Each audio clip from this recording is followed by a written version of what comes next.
Très chers abonnés, bonjour et bienvenue sur ma chaîne YouTube. Aujourd'hui, je vais aborder avec vous un nouveau chapitre sur le thème des opérations d'investissement. Nous sommes toujours dans ce même thème-là.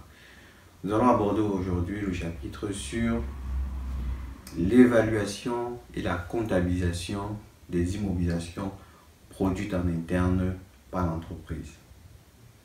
Nous avons déjà vu dans les vidéos précédentes les immobilisations, l'évaluation et l'acquisition des immobilisations acquises, soit à titre onéreux, soit à titre gratuit par l'entreprise. Aujourd'hui, nous allons voir les immobilisations produites en interne par l'entreprise. Donc, on aura ici, dans ce chapitre, les immobilisations produites en interne par l'entreprise. Voilà.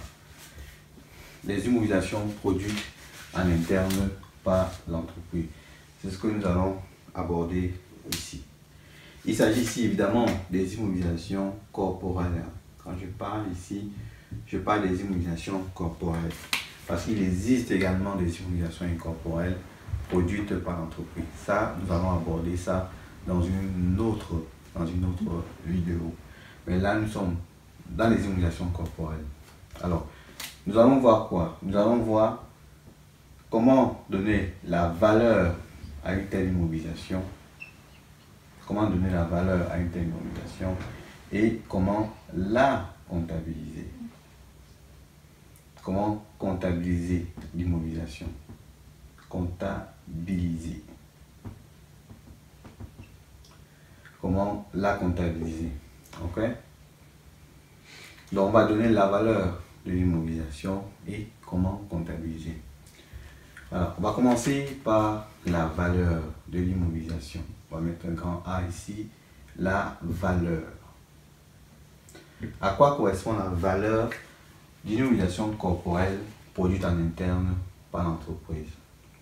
Pour déterminer cette valeur, il faudra calculer ce qu'on appelle le coût de production des produits, fabriqués. Ok? Puisqu'il s'agit ici d'une immobilisation qui est produite en interne. L'entreprise elle-même a fait la production. Donc, on va déterminer quoi? Le coût de production. Donc, la valeur correspond à quoi? La valeur correspond au coût de production. Au coût de production. Au coût de production. Au coût de production des biens fabriqués. Des biens fabriqués. Voilà. À quoi est égal au coût de production des biens fabriqués? La formule est la suivante. Le coût de production des biens fabriqués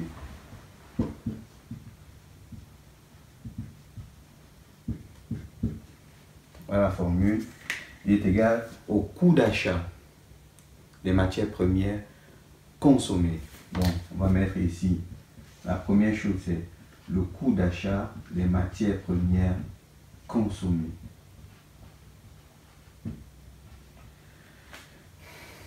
Coût d'achat des matières premières consommées. Le coût d'achat des matières premières consommées, il s'agit de quoi? Il s'agit ici de la somme des matières premières, les achats des matières premières, la somme des achats, on va mettre ici, est égal à quoi? Est égal à la somme des achats de matières premières. Voilà. Somme des achats de matières premières auquel on ajoute plus, évidemment, la variation du stock. Variation du stock de matières premières. Voilà. Quand je parle, on fait allusion, ici on fait allusion à quoi? On fait allusion ici, quand on parle des sommes des achats de matières premières, on fait allusion à tout ce qui figure dans le compte 601, achat de matières premières. Lorsque vous achetez des matières premières, vous comptabilisez dans un compte 601, on est d'accord? Donc ici c'est le compte, on va mettre ici, compte 601, achat de matières premières. Dans le compte achat de matières premières. Et la variation de stock de matières premières est égale à quoi? C'est le stock initial de matières premières moins le stock final de matières premières. Et les stocks, vous pouvez les retrouver au bilan de l'entreprise. Donc, voilà le premier élément qu'on peut retenir dans le coût de production. Donc, le coût de production, c'est ça.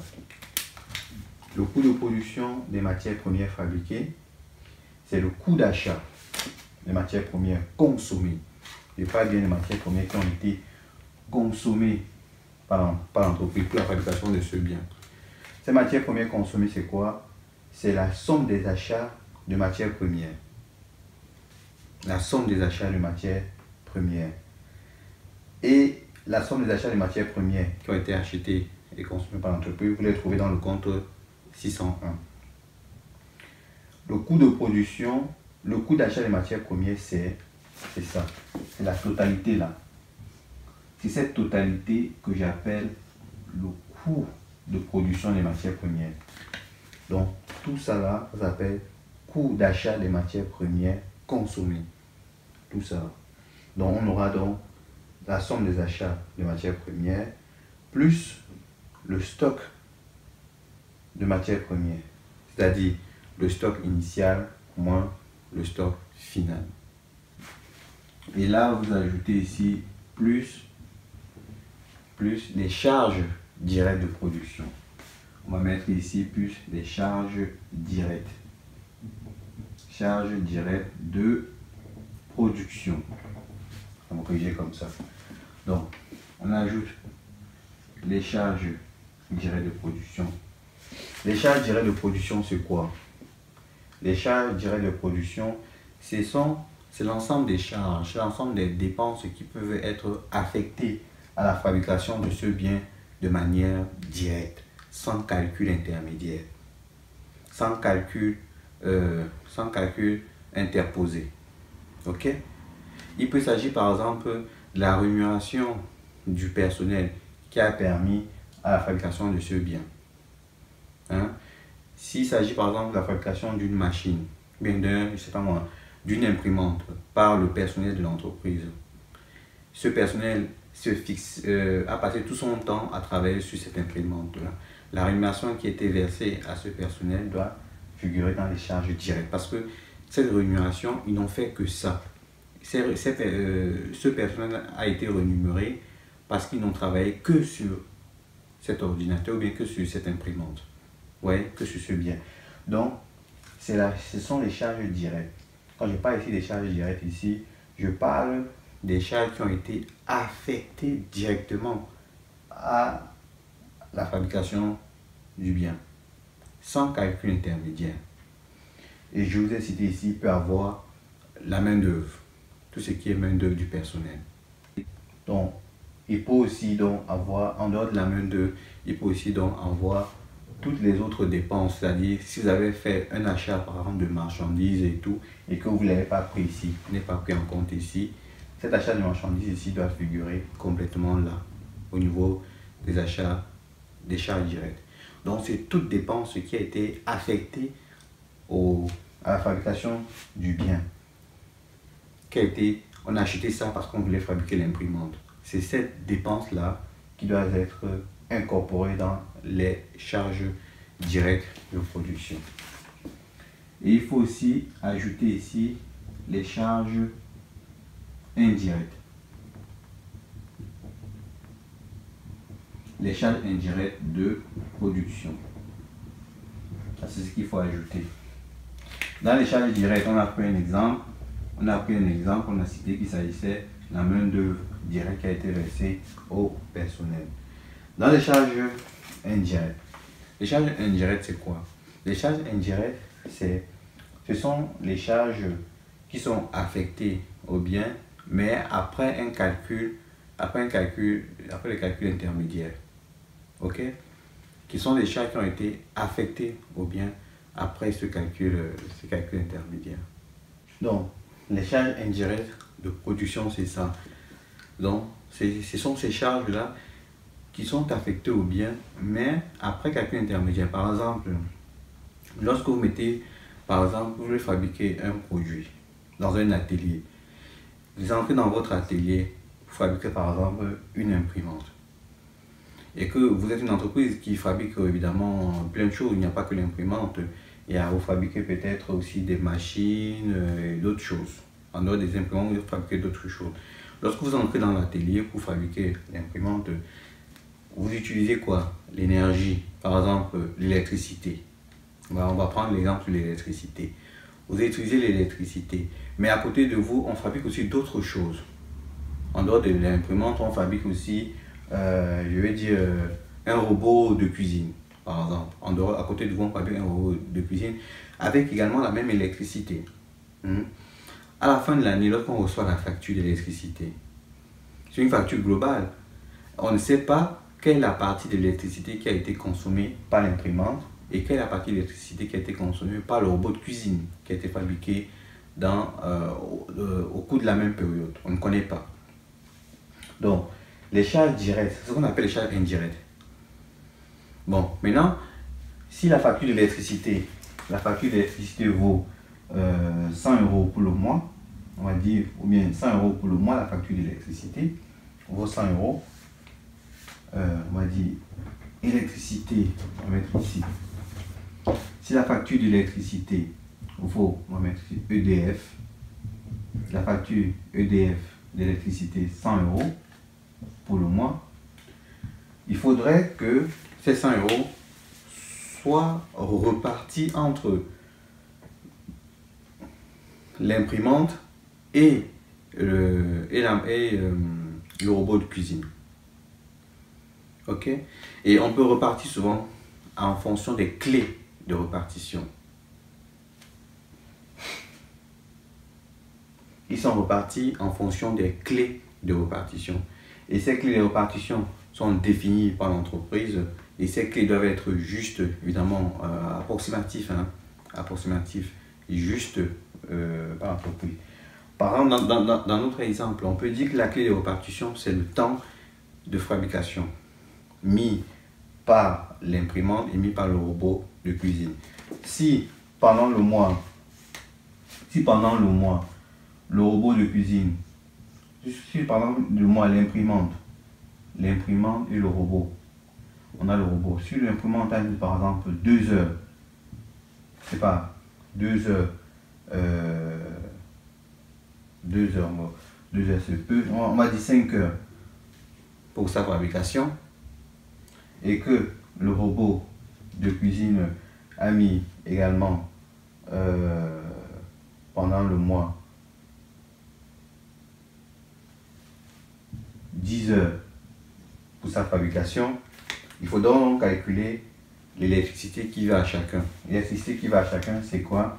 On va dire ici là que l'électricité de l'imprimante, c'est donc 100, l'électricité totale, c'est-à-dire 100 multiplié par 5, qui est la clé de répartition. La clé de répartition sur 15, parce que ils ont fait au total 15 heures dans l'atelier. Et là, on a aussi 100 multiplié par 10 sur 15. Ok? Donc là, on aura au total combien? Là, on aura 15, voilà. Là, on aura 500 divisé par 15. Ça va nous faire à peu près 33 €. Ça va nous faire à peu près 33 €. Et là, on aura 1000 divisé par 15 qui va nous faire à peu près 67 €. Voilà. Si vous faites 67 € plus 33 €, vous avez 10 et vous avez 9, 10, ça vous fait 100. Donc vous avez bien les 100 € ici. Donc ce qui signifie que comme charge indirecte liée à la fabrication de l'imprimante, on va mettre 33 € pour la charge d'électricité, EDF, 33 €. Donc voilà ça. Donc les charges intermédiaires, donc c'est quoi? Les charges intermédiaires, c'est toute charge qui est affecté au produit en coût de fabrication après un calcul intermédiaire. Vous voyez que là, j'ai fait des calculs intermédiaires avant d'aboutir à trouver les 33 €.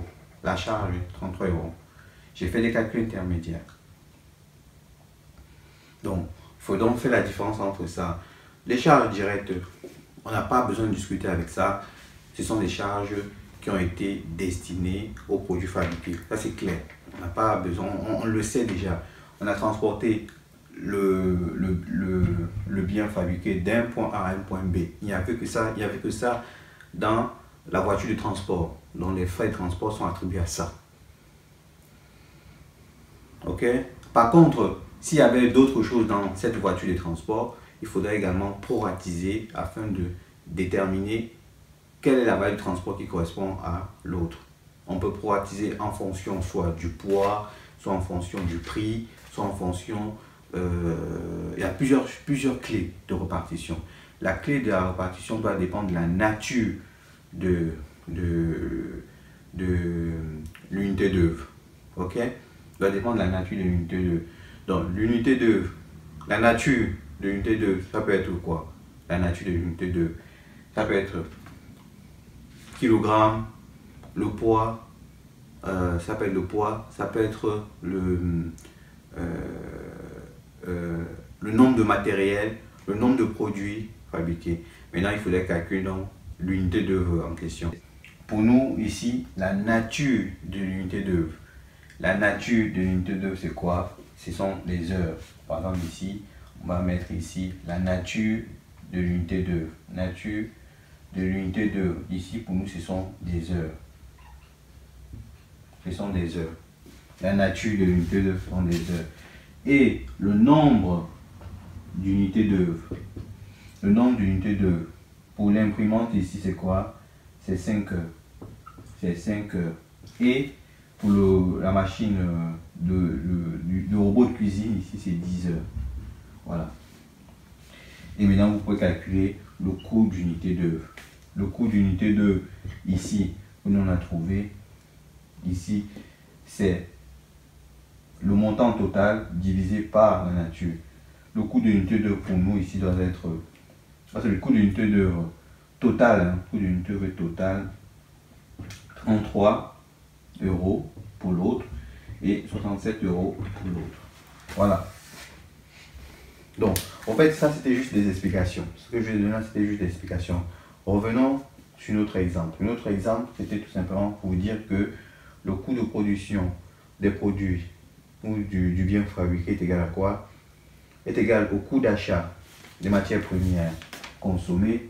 Et j'ai dit que le coût d'achat des matières premières consommées, c'était égal à quoi? C'est la somme des achats de matières premières auxquels j'ajoute le stock de matières premières. Et le stock de matières premières, c'est le stock initial moins le stock final. À ce coût de production, j'ajoute également les charges directes de production.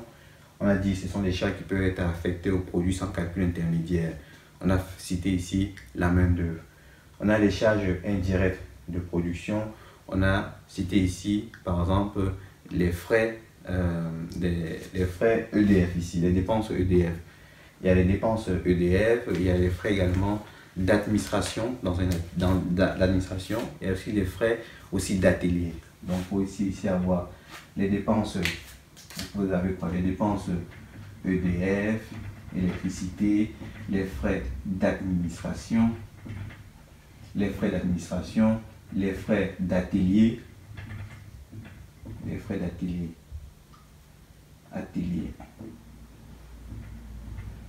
voilà, les frais d'atelier, vous pouvez en avoir. Donc, en voilà ce qui est de la valeur. Comment calculer la valeur? Voilà ça. Maintenant, comment comptabiliser? Alors, je vais passer juste ici. Passer là.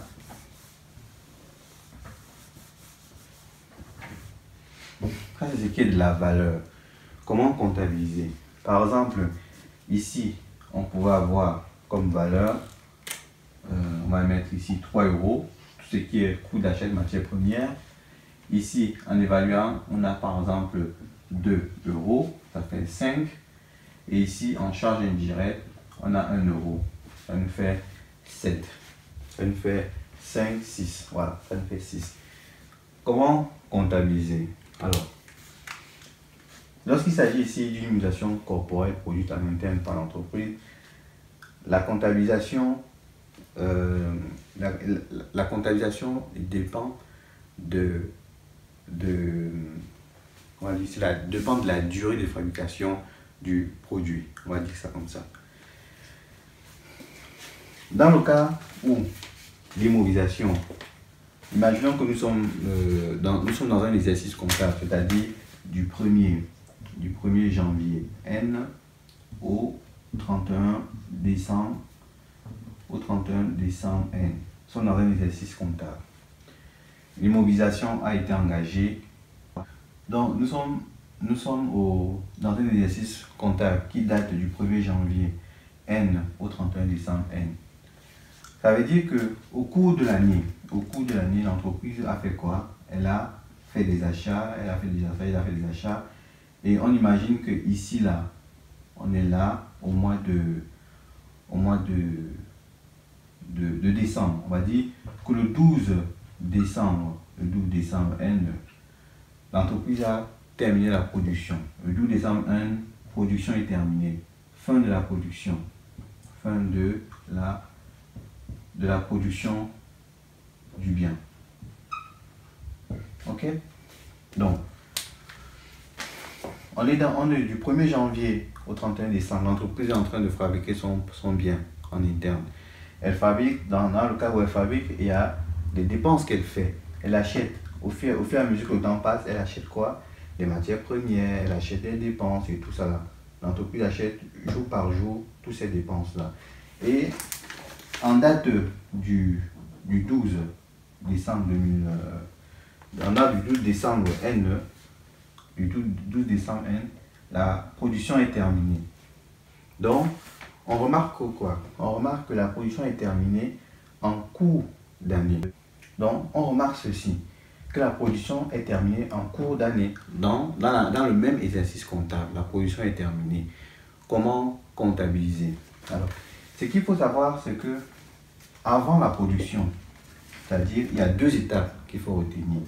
Avant la production finale, l'entreprise payait par exemple les matières premières. Ici, elle payait les matières premières. Là, elle payait d'autres matières premières, toujours pour entrer dans la production. Elle payait, au fur et à mesure, elle payait. Et à la fin, elle a terminé la production. Donc, l'entreprise, avant la production, on va mettre ici, avant la production finale, c'est-à-dire avant que la production ne soit terminée. Je vais mettre là, avant la production, on va mettre ça comme ça. Avant la production finale. Ok? L'entreprise a engagé les dépenses. Toutes ces dépenses, l'entreprise enregistre dans un compte de charge. Il s'agit de plusieurs dépenses. Hein. Il peut s'agir des matières premières, il peut s'agir de ces dépenses, de toutes ces matières premières. On a dit c'est l'achat de matières premières et tout ça là. Donc il y a beaucoup de matières premières qu'elle a achetées, des marchandises évidemment qu'elle a achetées et tout ça là, qu'elle a mis dans un compte de charge. Ok? Elle a mis dans un compte de charge. Évidemment, si l'entreprise est assujettie à la TVA, on mettra également la TVA sur cela, sur la matière première. Donc là, on a par exemple A, ici on a la TVA. Donc on va prendre les chiffres. Là, on a peut-être 10. On va mettre la TVA à 2. Ok? C'est-à-dire avant la production. Alors, il faudrait mettre ici qu'il ne s'agit pas seulement d'un seul compte de charge. Hein. L'entreprise, elle a mis plusieurs comptes de charge, Et la somme de ces comptes de charge là qui va donner 10 euros. Ok? Elle met également la TVA au fur et à mesure, TVA déductible sur biens et services. Voilà, par exemple 2 euros. Et tout cela, elle a acheté à un fournisseur. On va mettre ça 401. À chaque fois qu'elle achetait à un fournisseur divers. On va mettre ça comme ça, à un fournisseur divers. Donc, le total, c'est 12 €. Donc, voilà l'écriture comptable que l'entreprise passait à chaque fois qu'elle achetait des marchandises, bien qu'elle achetait des matières premières pour fabriquer son produit final. C'est ça. Parce que lorsqu'elle va acheter des matières premières, on lui donne une facture. Il faut bien qu'elle enregistre cette facture. Et voilà comment elle enregistre la facture. À chaque fois. C'est-à-dire, ici, elle enregistre, par exemple, on va mettre ça, par exemple, ici, en février. En février, en mars, en avril, en juin, en septembre, en octobre. Voilà. Donc, elle a fait tous ces courses-là en février, mars, avril, juin, septembre, octobre. Elle a fait ses courses. Et c'était comme ça qu'elle enregistrait à chaque fois la facture. Les courses de matières premières, elle a enregistré comme ça. Voilà. Maintenant, on te dit que le 12 décembre, l'entreprise a terminé sa fabrication. Donc, on va mettre ici la date du 12 décembre N. Là, c'était avant la production finale, c'est-à-dire, on pouvait ne pas mettre ici avant la production finale, on pouvait mettre directement les mois. Hein? On peut directement mettre, si vous voulez, ici, tous les mois qui ont fait ces mois-ci, c'est-à-dire février, mars, avril, juin, septembre, octobre. Voilà, tous ces mois-là, l'entreprise a acheté des produits, des matières premières. Elle a acheté des marchandises qui a permis à ce qu'elle puisse fabriquer son produit. Voilà comment elle a enregistré tout cela. De février à octobre, ça lui fait 10 € plus 2 € de TVA pour un total de 12. À la fin de l'année, le 12 décembre N, la production est terminée. Comme il s'agit d'une immobilisation corporelle, l'entreprise doit donc inscrire cela à l'actif du bilan. Ok, elle doit inscrire cela à l'actif du bilan. Donc, une immobilisation corporelle, c'est-à-dire que toutes les dépenses que l'entreprise a engagées, en fait, lorsque l'entreprise produit elle-même, toutes les dépenses qu'elle a engagées, ce sont ces dépenses-là qui constituent ici le coût d'acquisition. N'oublions pas, on a dit que le coût de production, pardon. On a dit que le coût de production, c'était quoi? C'était la somme des achats, plus les variations de stock, s'il y avait encore les stocks de certaines marchandises ou pas, plus les charges directes et les charges indirectes. Donc, en gros, tout ça, ce sont les dépenses, la somme des achats. Et si dans ces achats-là, il y a eu encore du stock qui reste, il faudrait qu'elle calcule sa variation de stock. Et si en plus de ça, il y a eu des charges directes et indirectes, il faudrait que ça s'ajoute également aux charges directes et indirectes. Donc, dès lors que l'entreprise a enregistré ses charges et tout ça, il faudrait maintenant qu'elle comptabilise le produit final. Ok? Il faudrait maintenant que l'entreprise comptabilise son produit final. Donc, toutes ces dépenses-là ont été comptabilisées. Et dans ces dépenses également, on a également les charges indirectes. Hein, dans ces dépenses-là. On a les charges directes, on a les charges indirectes également qui sont là. Et on a le coût d'achat de matières premières également qui sont là.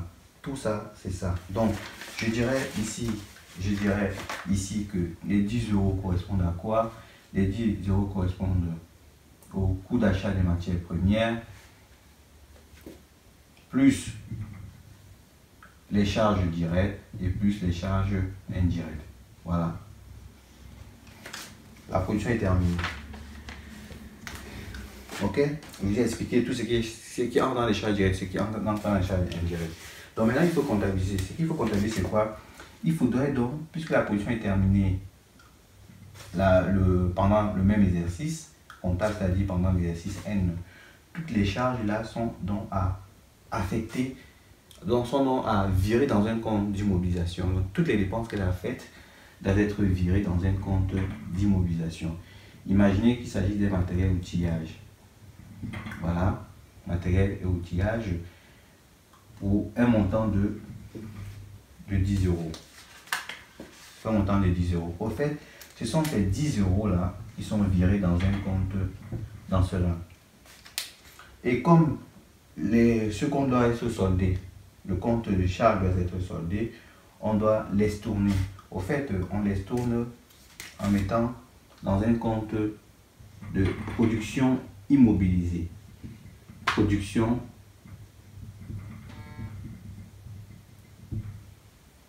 Production immobilisée. Évidemment pour 10 €. Voilà. J'espère que vous me comprenez un peu ici. Donc je disais tantôt que toutes les dépenses ont été enregistrées par l'entreprise vaut 10 €. Et à la fin de la production, on a bien l'immobilisation corporelle qui est là. L'immobilisation corporelle qui est bien là. Et on solde le compte de charge. Parce que si l'immobilisation était, regardez, si l'immobilisation était acquise directement ou bien produite directement par l'entreprise, imaginons que l'entreprise achetait l'immobilisation, achetait le matériel, c'est-à-dire les biens et services, elle achetait directement et elle fabriquait l'immobilisation directement. C'est-à-dire, elle fabrique l'immobilisation le même jour. On ne devait pas avoir le compte de charge là directement. On devait avoir directement le compte 215 ici, acquisition d'immobilisation. Ok? Mais comme cela se fait en plusieurs mois, l'entreprise a mis ses dépenses en charge. Et dès que l'immobilisation est terminée en cours d'année, elle a mis l'immobilisation dans un compte 215 et elle a soldé et elle a donc neutralisé la charge. Voilà. Elle a neutralisé cette charge-là par un compte de production immobilisée. Production immobilisée pour dire que c'est elle-même qui l'a fabriquée. Et cette production immobilisée, le compte 72 ou 721 ou 722, ça va dépendre du type. Le compte 72, il est de 10 €. Et le compte de charge, il est de 10 € également. Donc on a donc les produits qui vaut 10 € et la charge qui vaut 10 €. Dans un compte de résultat, on a ici les charges, ici on a les produits. On a, dans notre exemple, on a 10 € ici et 10 €. Ce qui donne 0. Donc, on va dire ici là donc que la production immobilisée ici n'a aucune incidence. La production immobilisée n'a aucune incidence sur le résultat de l'entreprise. C'est 0. Alors, il y a certains qui mettent ici, au lieu de mettre 72, pour neutraliser cette charge-là, ils mettent également les comptes 6. Ils mettent à la place de 72 ici, ils mettent le compte, à la place de 72, ils mettent le compte 6. Ils enlèvent 72, mettent le compte 6 pour neutraliser cette charge. Au fait, ça n'aura aucune incidence sur le compte sur le résultat de l'entreprise, évidemment, parce que les 10 € qu'on trouve au débit, on retrouve les mêmes 10 € au crédit. Et en termes de montant, il n'y aura pas d'incidence. Ok? Il n'y aura pas d'incidence. Mais en termes d'écriture comptable, c'est faux. C'est pas juste en termes d'écriture comptable. Parce que la production a été fabriquée par l'entreprise elle-même. Une production qui est fabriquée par l'entreprise elle-même, on va montrer ici que la contrepartie de la production immobilisée, de l'acquisition, est bien la production par l'entreprise elle-même. Production immobilisée signifie que c'est l'entreprise elle-même qui a fabriqué le produit. Ok? C'est l'entreprise elle-même qui a fabriqué le produit. Donc vous voyez qu'il n'y a donc pas d'incidence là-dessus. Et par conséquent, en termes de TVA, étant donné qu'on avait déjà déduit la TVA dès le départ, on ne pourra plus mettre la TVA sur le matériel outillage. Ok? On ne pourra plus mettre la TVA sur le matériel outillage. Donc, voilà dans le cas où la production est terminée en cours d'exercice, c'est-à-dire sur la période N. Ok? Sur la période N. Mais, si la production n'était pas terminée sur la période N et que, mettons dans le cas où l'entreprise a commencé sa production au 1er janvier N et elle a fini, on va dire, le 12 novembre N plus 1. Le 12 novembre N plus 1. Donc, là, on a quoi? Là, on a le 31 décembre N. Ok? Là, on a le 31 décembre N. Donc, ça veut dire que toute la période de l'exercice N, toute cette période-là, c'est l'exercice N, l'entreprise était en période de fabrication de son bien. En période de fabrication de son bien. Et, pareil ici, elle est en période de fabrication également de son bien et que son bien est terminé. On va mettre ici que le bien, période de fabrication, que le bien est terminé en novembre. Donc, si on imagine ici là que l'exercice a commencé au 1er janvier N, la production a commencé au 1er janvier N pour terminer au 12 novembre N plus 1. Donc ça signifie quoi? Ça signifie que pendant l'exercice N d'abord, on va prendre l'exercice N, l'entreprise est dans le processus de fabrication. Donc là, l'entreprise est dans le processus de fabrication. Ce qui signifie qu'elle a engagé les dépenses. Donc, tout au long de l'année N, c'est-à-dire courant N, on va mettre ici courant de l'exercice N, l'entreprise enregistre les dépenses. Ok? Et évidemment, voilà comment elle enregistre ces dépenses. En contrepartie par un compte de fournisseurs divers. Maintenant, elle arrive au 31 décembre N plus 1. Le bien n'est pas encore achevé au 31 décembre. Nous sommes au 31 décembre N. La production n'est pas encore achevée au 31 décembre N. L'entreprise, qu'est-ce qu'elle fait? Elle transfère la somme de ces dépenses-là. La somme de ces dépenses qui vaut par exemple 15 €. On va prendre notre exemple aussi. Qui vaut 10 €. On prend l'exemple du début. Qui vaut 10 €. Elle transfère tout ça dans un compte d'immobilisation en cours.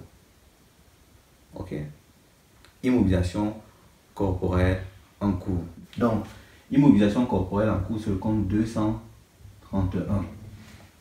Immobilisation corporelle en cours. Elle transfère ça dans un compte de production immobilisée pour un montant de combien? 10 €. Voilà. Donc, au fait, ce sont ces 10 € qui ont été transférés dans le compte de production en cours et qui ont été mis en production immobilisée. 10 €. Ce n'est pas le compte 215 comme ici. C'est le compte de production immobilisée. Donc, lorsque la production n'est pas terminée, l'entreprise transfère toutes les dépenses qu'elle a engagées pour la fabrication du produit dans un compte de production d'immobilisation en cours. Donc 231, c'est immobilisation en cours. En contrepartie, on a le 721.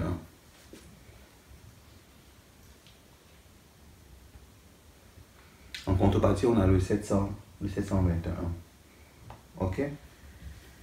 Et en début de l'année N plus 1, quand l'année continue, début de l'année N plus 1, qu'est-ce qu'elle fait? Il y a également d'autres dépenses qu'elle a eu engagées. Toutes ces dépenses-là, nous sommes maintenant au début de l'année N plus 1. On va mettre ici courant N plus 1. Courant N plus 1, elle a quoi? Les charges qu'elle enregistre en contrepartie d'un compte de fournisseurs divers. Et au 31, on a mis le bien, il est achevé quand? On a dit que le bien est achevé le 12 novembre. Donc le 12 novembre 11, N plus 1. Qu'est-ce qu'elle fait? Le 12 novembre 11, le bien est achevé. Donc, pour inscrire le bien à l'actif, il faut inscrire l'immobilisation à l'actif. Premièrement, elle doit d'abord solder le compte 215. Le compte ici 215. Elle le solde d'abord. Donc, 231 qui était au débit ici, elle met au crédit de 10 €. Elle met au crédit de 10 €. Et là, imaginons qu'on avait en cours de l'année 1 plus 1, elle avait dépensé, on va dire 8 €. Là, c'est une production immobilisée. Courant de l'année. Donc, on a courant de l'année une production immobilisée de 8 €. En contrepartie, on a 215 ici qui est le matériel qui est inscrit à l'actif pour 18 euros. Voilà.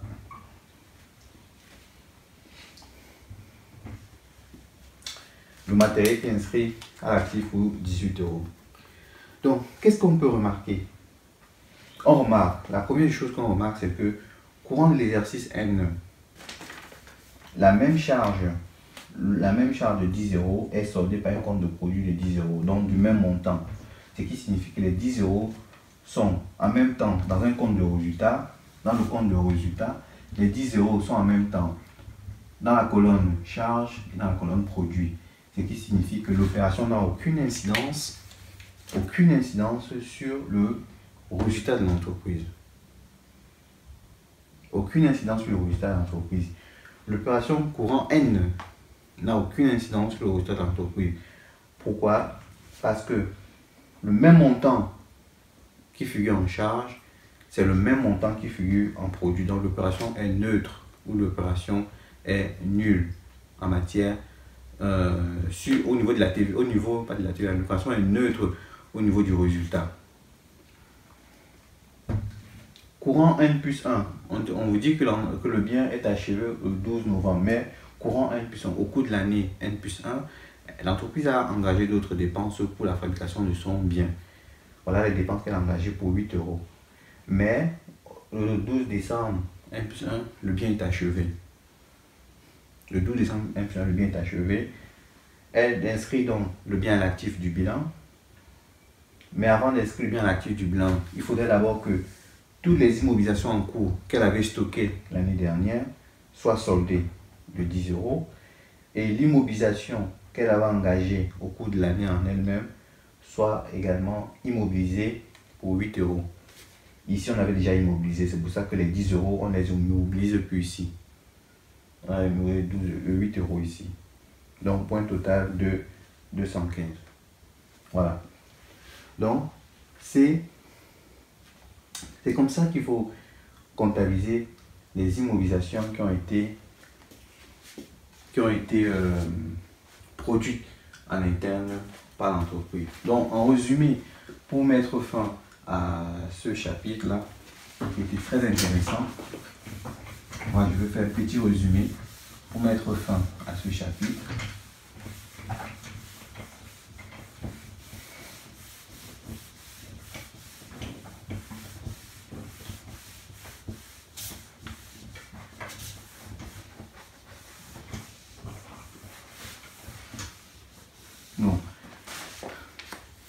Donc, un bref résumé pour mettre fin à ce chapitre, c'est de savoir la valeur et la comptabilisation. On a vu la valeur, comment calculer la valeur. On a dit que la valeur, c'était égal à quoi? La valeur, c'était égal au coût de production plus les charges directes plus les charges indirectes.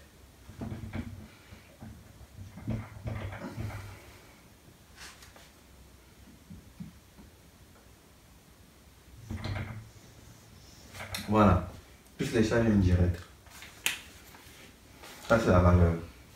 La comptabilisation, on a dit que ça dépend. Si l'immobilisation est achevée, si l'immobilisation est achevée à la fin de l'exercice, on va mettre ça, on va mettre ici, si l'immobilisation est achevée à la fin de l'exercice comptable.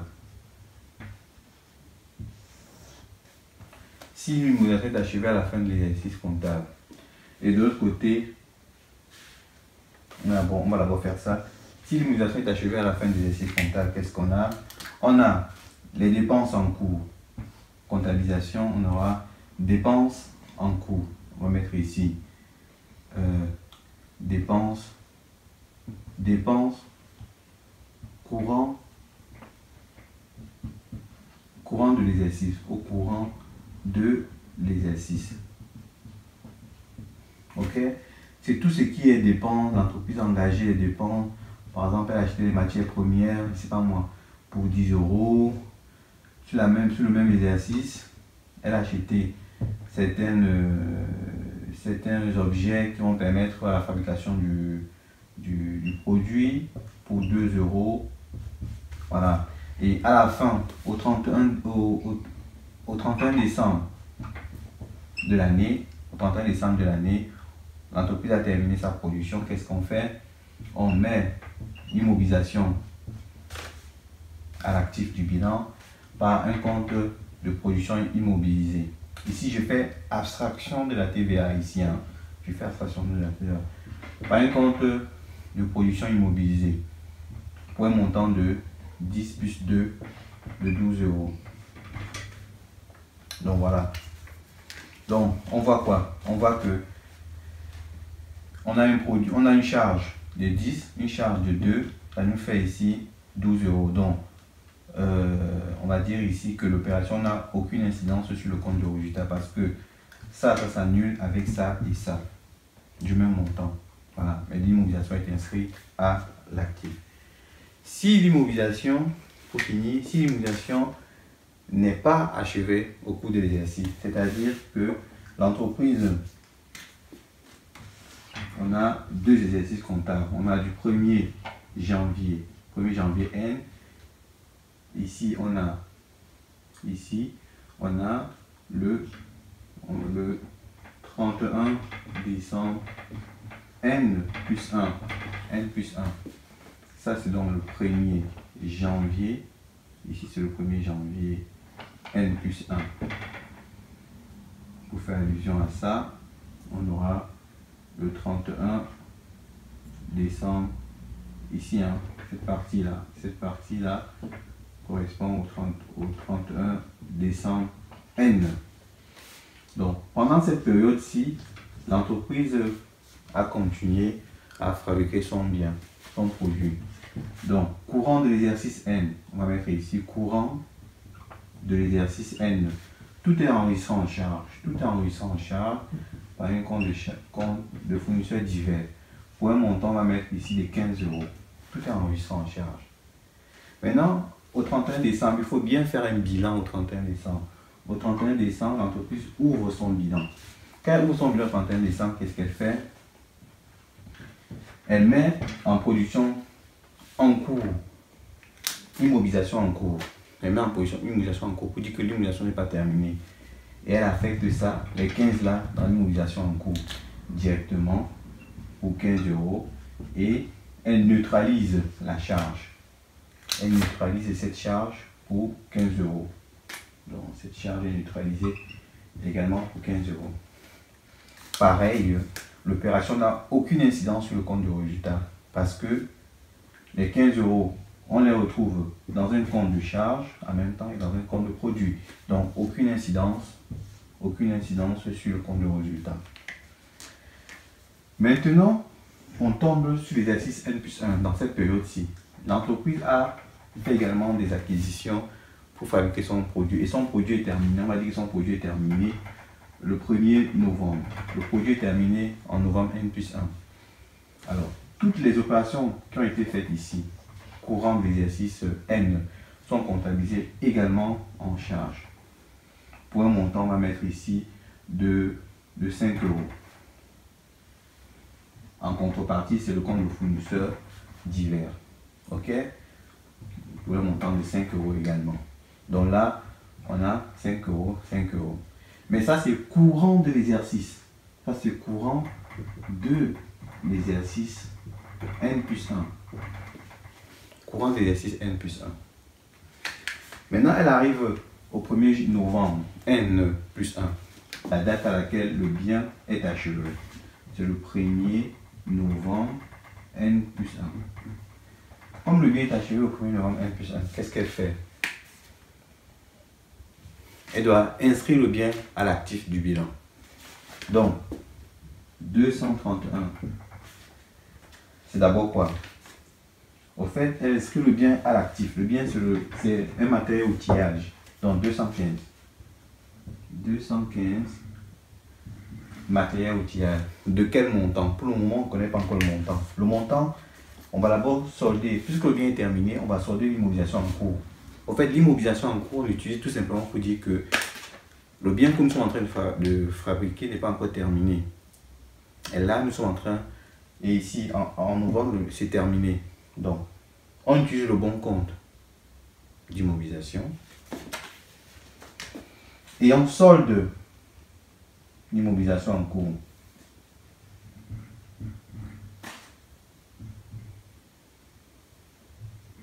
Pour 15 €. Et là, qu'est-ce qu'on a?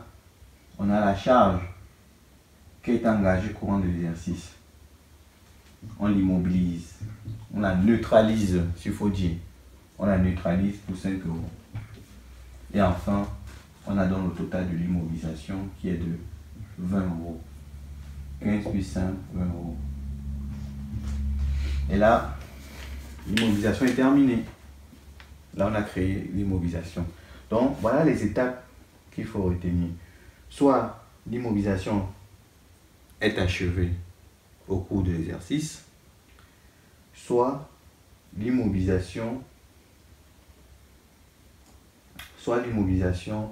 est achevée au cours de l'exercice, soit l'immobilisation continue jusqu'à l'exercice N plus 1.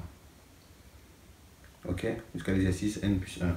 Dans ce cas, il faudrait donc utiliser un compte d'immobilisation en cours. Ce compte doit être soldé dès le moment où l'immobilisation sera terminée. On quitte du débit au crédit pour solder le compte d'immobilisation en cours. Voilà. Et ce coût de production, on a le coût de production ici. Ce coût de production aussi, on a enregistré cette valeur totale. Parce qu'il y a certaines dépenses que l'entreprise peut enregistrer directement ici sans neutraliser la charge. Dans ce cas, le coût de production, vous l'enregistrez directement. Si vous avez le coût de production, vous calculez le coût de production au cours d'un exercice comptable et que vous avez directement cette valeur, vous pouvez l'enregistrer directement ici. Si cette valeur si c'est 12, normalement on va avoir 12 également ici.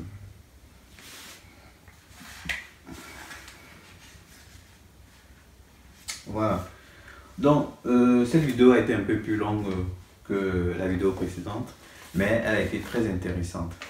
Voilà, c'est ici là que prend fin notre chapitre. Je vous remercie beaucoup d'avoir écouté cette vidéo et je vous demande de vous abonner à ma chaîne YouTube, de la partager.